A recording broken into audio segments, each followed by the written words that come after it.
Takže ahoj lidi, já vás tady vítám u našeho prvního tutoriálu na tomhle kanále a tenhle kanál se bude především zajímat o DayZ server a jeho nastavení, popřípadě nastavení módů.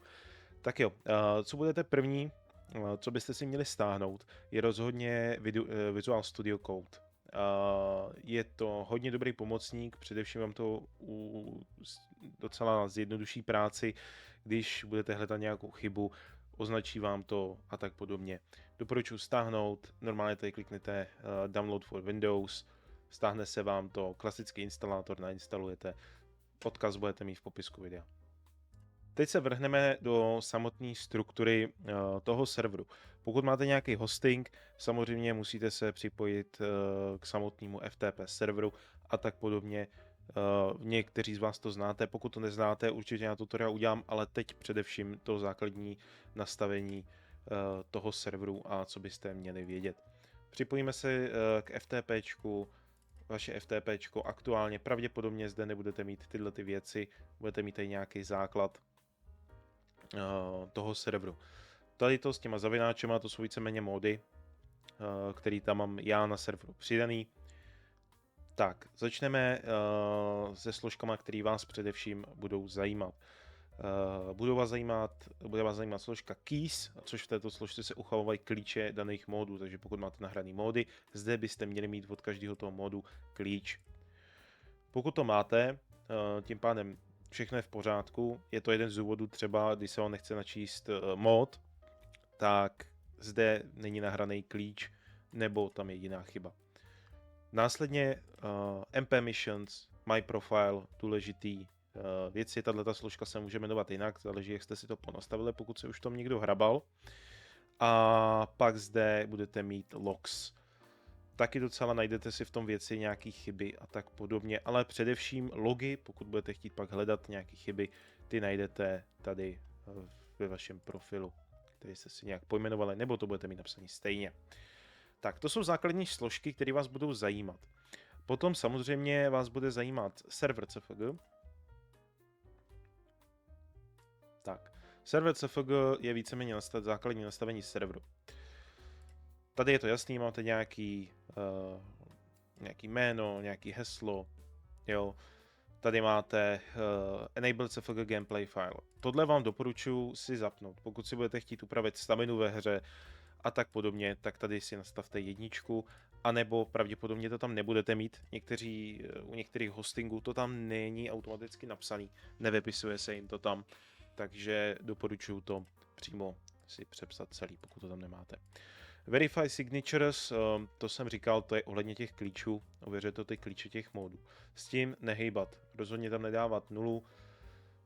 For same build, tohleto jednoduše řečeno, tady to máte po případě napsaný anglicky, kdybyste něco nevěděli. Vždycky ve všech tady těch dokumentů je to předem popsaný, abyste to pochopili. Jednoduše řečeno, hlídá to verzi DayZ, jestli se může člověk připojit se starším nebo s novějším, jestli má stejnou verzi, jako má server.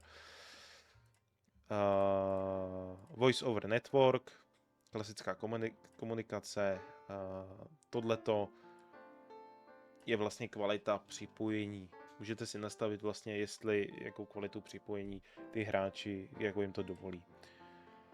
Tady je to jasný. Tady disable third person, to znamená ježišmarja, vypnutí třetího pohledu. Můžete si nastavit, jestli tam ten pohled chcete, nechcete. Já ho tam mám nastavený, takže klasicky 0, 1, znamenalo by to, že to je vyplý. Disable crosshair, to samý, akorát, že tady vypínáte teda vlastně jste ve třetím pohledu, tak takovou tu tečku, co tam máte. To znamená, že by museli používat jenom Ironsidy. Tak, server time, tady k tomu není co říct, asi není nic co vysvětlovat. Mělo by to psát vlastně přímo část toho serveru. To znamená, když vezmeme server jako takovej, tak hostuje se někde třeba v Německu, tak to bude psát čas, který je v Německu. Tady tohleto jsou akcelerace a tak podobně, jak rychle se to bude aktualizovat, takže to nechávejte na nule, s tím si moc nehrajte. Tohleto taky nechávejte na jedničce, je to určitý protokol s hrou. Tohleto většinou, když budete na nějakém hostingu, nastavíte si to přímo na webu, je to vlastně kolik tam je hráčů, maximum a tak podobně. Nebo respektive kolik jich může být v, jak se tomu říká, ne v zácpě, kurňa. Kolik jich může být v řadě, jednoduše řečeno ve frontě. Instant ID, to vůbec vás nebude zajímat, loot history taky by vás nemuselo zajímat. Stronghouse state disable. To vás taky víceméně nemusí zajímat, nebudete to potřebovat. Je to vlastně, že vám to myslím, že vypne ty dveře u domu a podobně. Storage autofix taky nebude vás zajímat. Jediné, co vás vlastně bude zajímat, je class mission. Měli byste mít ze začátku nastavený klasický template na misi Černá Rus. Abyste to pochopili, kde tohleto najít, po případě si tam přidáte vlastní mapu, je to v MP Missions. Kdo zná armu a tak podobně, nastavoval někdy server, je to dosti podobný. Víceméně přepíšete tam celý ten název. Je to tady i popsaný, že první část tohoto před tou tečkou je název mise, což většinou bývá empty, nebo Daisy Offline. Nic jiného tam vlastně mít ani nemůžete. Následně je název mapy Dear Isle, jo, jako je to zde. Tak. A tady dole to už je jenom Steam port, Steam Query port a log average FPS.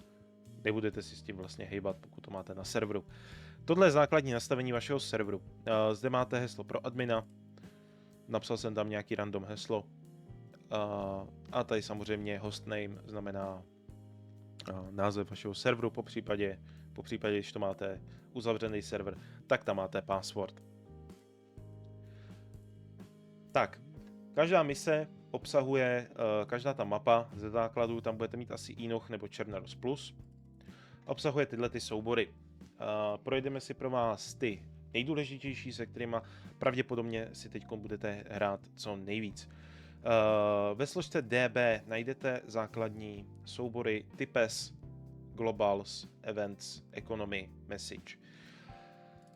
Types pro vás znamená to, že zde jsou veškeré itemy, se kterými si vy budete hrát, budete nastavovat, jak se mají spawnovat, v jakých lokacích se mají spawnovat, kdy se mají despawnovat, jak rychle se budou doplňovat. Jaký počet se jich bude spawnovat na celou mapu.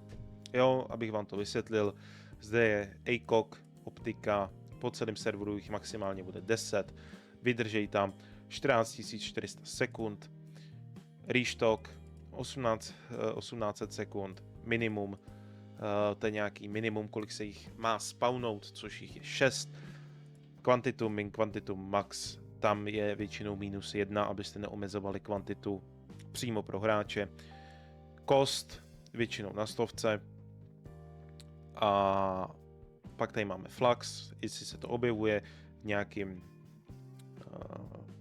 nějaký věci, to znamená, když to řeknu jinak, když se vám spawne v oblečení, tak jestli se to může spawnout v tom oblečení a tak podobně. Count in map, kolik se jich má napočítat na mapu, jo, a tak podobně. Nebudu to zatím probíhat do detailu, to bychom si udělali v dalším videu přímo o typesu a tak podobně. Pak tady máme kategorie, to znamená, do jaké kategorie ta daná věc patří, usage, kde se to má spawnovat, po případě value, což každá mapa je rozdělena do určitých tírů, taky si vysvětlíme v jiném videu, kdy budeme nastavovat přímo itemy. Pak máme messages. Messages, jednoduchá věc, pokud si chcete nastavit na serveru určitý zprávy, které se budou posílat jednou třeba za půl hodiny, jednou za 10 minut, zde si to můžete nastavit, je to tady vysloveně popsaný. Tohle to víceméně byste odškrtli, napsali si to tam sami a bude vám to fungovat. Po případě zde máte odkaz i na wiki, kde je to lepší rozepsaný. Budeme se v tom věnovat taky v určitém videu. Globals. Globals, zde si můžete nastavit, jednoduše řečeno, všechny možnosti spawnu věcí, odmazání a tak podobně, kolik zombíků může být maximálně na serveru, do jakých metrů se můžou spawnovat a tak podobně. Můžete si naspawnovat i time, to znamená čas na připojení, odpojení. Můžete tam mít i nějakou penalizaci, kdyby vám někdo chtěl DDoSovat server tady tím způsobem víceméně a tak podobně. Když se podíváte, je to víceméně jednoduchý, zajímá vás především value, to znamená, když si tady najdeme třeba zombie max count, value je 1000, to znamená na celém serveru může být maximálně 1000 zombíků. Jednoduchý, pochopitelný. Pokud umíte aspoň základy anglicky, který budete potřebovat, nějakou základní angličtinu, tak byste tomu měli rozumět a neměli byste mít s tím problém. Máme tu events. Events je základní složka spawnování věcí, respektive nějakých věcí, které mají pod sebou, dejme tomu medvěd, jo, a tak podobně. Je to uděláno jako kategorie, to znamená, je to důležitý třeba pro zombíky, když vám to tady ukážu, tak Infected City, to znamená zombíci, kteří se budou spawnovat ve městě, a zde vidíte, že jsou typy zombíků pojmenovaný a rozdělený. Tohle to je dělaný vysloveně proto, aby když vejdete do nějakého města, tak se vám spustí event a spustí se přímo event město, po případě když vyjdete do nějaké militarky, je tam určitý počet pointů, kde se spawnuje Infected Army Heart, zrovna v tuto chvíli Infected Army. Tady vidíte Animal Wolf, to znamená, jak máte teritorie pro vlky, tak samozřejmě jsou rozdělení po mapě a když jste poblíž, tak se spawnou. Tak, to bychom měli. A teď máte economy. Economy víceméně to samý, ale víceméně nebudete si s tím vůbec hrát, zatímco všechno, co já jsem nastavoval, do economy jsem se v životě nedostal. Tak, teď takový důležitý věci, kterou doporučím každému z vás. Stává se, že když si uděláte módy, musíte to tam nahodit, kde vlastně získat types, aby se vám mohli spawnout věci.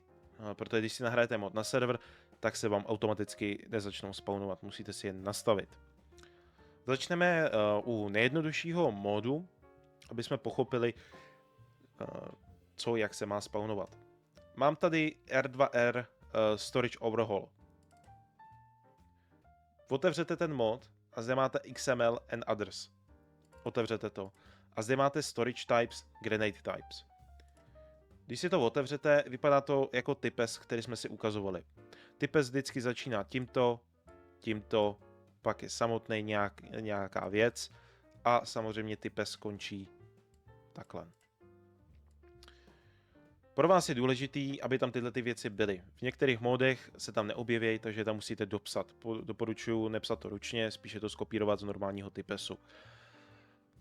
Pokud si všimnete, každá mapa to má jinak. Většinou módy, když budete hrát Černarus, nebudete mít žádnou svoji mapu, kterou jste si dodatečně stáhli, tak je to přímo nastavený na Černarus. To znamená ulehčení práce. V tuhletu chvíli byste udělali jednu věc. Vzali byste tyhle dvě věci, překopírovali, vrátili se zpátky do složky MP Missions, do Daisy Černarus Plus, a zde byste si vytvořili novou složku, kterou byste si pojmenovali ku příkladu, podejme to types mods. Jo? Takže tady máme types mods. A zde bych to vložil. Jo? To znamená, vemu si ten types ještě jednou. Můžeme si to ještě jednou. Vemu si tyhle dva typesy, protože to je celý ten mod. Skopíruju. Vrátím se zpátky. MP Missions. Chernarus Plus a vložím to sem. Jednoduchá práce. Bohužel tím to nekončí. Jelikož jste to hodili do složky, kterou ten server nezná, tak vám to ani nenačte. Abyste to tam přidali, musíte si otevřít zde ten soubor, se kterým taky budete teď pohybovat docela dost. CFG Economic Core.xml. Otevřeme si ho. Zde vidíme klasické věci, které ta hra zná, ví o nich. Vy si zde budete muset přidat, a to vám ukážu, v mé misi mám to také rozdělené. Akorát mám trošku jináčí Economic Core. Jak vidíte, nemám tady jenom ten řádek, ale mám zde i CE folder a mám tady ty PES mods. Docela pro vás důležitý. Vždycky začínáte těma závorkama, respektive těma šipkama. Napíšeme CE, pro nás je to jasný, to je určitá kategorie. Teď končíme tím, že je lomeno CE. Většinou to takhle vždycky je. Udělali jsme si, dejme tomu, nějakou kategorii. Tu kategorii tam musíme ještě připsat nějakou tu složku, aby to vědělo, o co se jedná. Tady si napíšeme folder, rovná se uvozovky nahoře. Kdo má klasickou českou klávesnici, má nastavený češtinu i ve Windowsech, tak je to Shift a vedle L, kdo neví. Jinak ty šipičky, pravý Alt a klasické šipičky, co máte vedle MK. Tohle to máme. Teď musíme zjistit, jak jsme si pojmenovali tu složku. Takže já se sem dojdu podívat, vidím, že to je types moc. Malé všechno. Types, podtržítko, moc. Tím to končí. Následně potřebuju tam přidat ty soubory, které jsou v té složce. Otevřu si types moc a vidím, že tam je grenadetypes.xml. Podívám se tady a vidím, že to je napsaný takhle. Soubor s názvem Type More Money třeba, type, to znamená typ té složky, co to je, types. Jednoduchý, pochopitelný. Takže napíšeme file, name, rovná se uvozovky nahoře, podívám se, grenade types. Musíte to tam dát i s tím XML, pokud to tam nedáte s tím XML, samozřejmě nevezme to. Nebude to vědět, že to je přesně ten soubor. Type rovná se uvozovky nahoře, types. Lomítko, tady pozor, musíte dát lomítko a pravou šipku. Je to z toho důvodu, že kdybyste tam nedali to lomítko, tak server si bude myslet, ono to někam pokračuje. Jo, mohli byste tam dál pokračovat, vypisovat další věci. Nevyužijete to, nevím, co se tam přesně vypisuje, používá se většinou jenom toto. Tohle to mám napsaný, enter. Jinak, kdybyste chtěli vědět, abyste si to uspořádali, jak udělat vlastně, abych odskočil takovýhle kus, protože jinak byste to museli dávat samý mezerník. Je to jednoduchý, stačí zmáčknout tabulátor. Tím si to uděláte, takovouhle mezeru, a pak už vám to bude držet tu mezeru tak, jak má. Tak, napíšeme zase file, name, rovná se uvozovky nahoře a vidím, že tady je storage types. Type, rovná se uvozovky nahoře, types, mezera. Mezera nemusí být samozřejmě, ale můžete si ji tam udělat takhle. Tak, aby to mělo vypadat. V tuhletu chvíli ten server ví, že jste vytvořili složku types moc a že tam máte zvlášť nahraný typesy. To znamená ty věci, které ten mod obsahuje. Bohužel některé mody tyhle ty věci nemají a nedohledáte je. Bohužel se to tak stává. Musíte se podívat někde k tomu danému vydavateli toho modu, jestli to nenapsal přímo na Steamu, anebo po případě, pokud nemá nějaký stránky, tam to není vypsaný. Po případě úplně nejhorší, musíte se podívat na Discord, jestli ohledně toho někdo nepsal. A pak další metodu, to bych vám po případě ukázal, dá se udělat, najít si ty věci, které to obsahuje v serveru nebo ve hře přes admin tool. Tak jo, to by bylo k tady těm základům asi prozatím tak nějak všechno. Myslím si, že to je zrozumitelný.